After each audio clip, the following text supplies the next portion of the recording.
Tell us your name and what you're doing here today at 8 Steps to Employment 1 Week Intensive. Well, my name is Gwenton Sloley and I'm down here doing a presentation to support the 8 Steps to Employment, and I'm also here to speak about the chapter that I wrote in the book.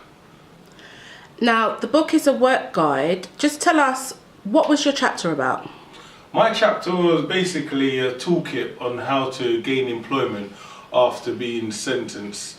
As when we look at the statistics rate, 58% sentenced to less than 12 months likely to reoffend, and then we've got 16% with more than 10 years less likely to reoffend. But what about those 16%? How do they find employment after being released? I myself was sentenced to a lengthy prison sentence, and there was limited resources until I came on the 8 Steps program for me to find employment.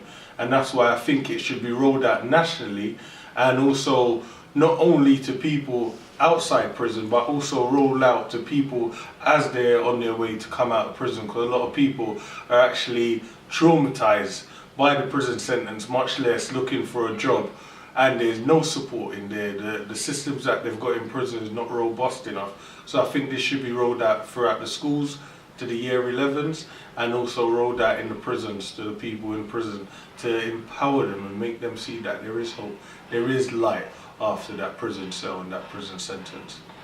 Excellent, thank you. So you talked a little bit about the chapter and why you did it. Tell us a little bit about when you was on the course and the benefits it helped with you and your business startup.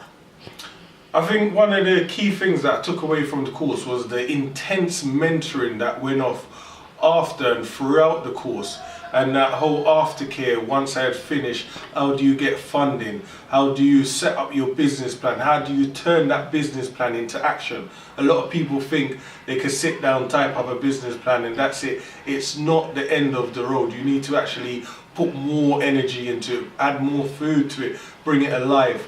And that's what I learned, and with my mentor that I received, that intensive mentoring support from, gave me that power to show me that, you know what, you can become something after being incarcerated for 3 years. There is option there for you. There is money that is there for people like myself that's been incarcerated for many years to come out and actually have a fresh start. And I think that is the key message. There is a fresh start, whether you've been unemployed for years or you've been in prison for years on a HMP holiday. There is a fresh start, and that's what I'm here to promote, to show people that I'm living proof, the embodiment of change, and what the program gives to people and the ongoing support, where even now, 5 years on, my mentor is still here supporting me. And I think a lot of people need that. You need to know that when you step back, you're not going to fall and hurt yourself. There will be some cushion there for you.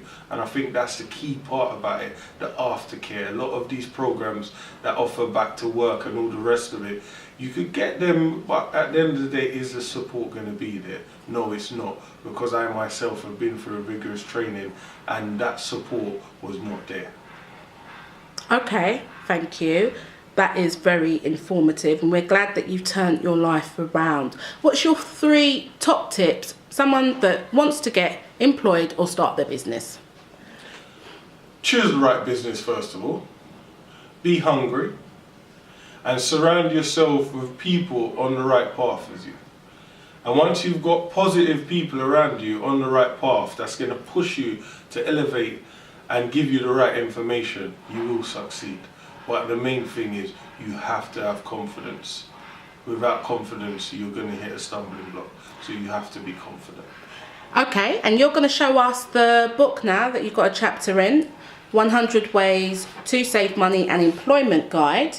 So your chapter is Work Life After Prison. Yeah? Just give us an overview of that.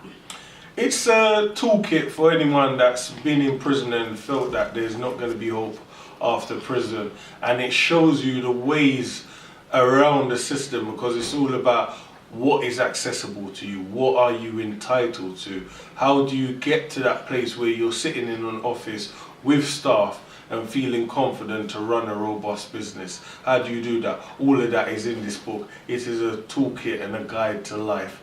And even mothers that have had sons that have been in prison have felt like this book has given them hope for their son and their daughters once they've been released from prison. So it's not about just the individual, it's about family members knowing that there is hope after being incarcerated, and it shows the whole journey, the whole overcoming that fear, the anxiety of going it alone and not working for someone.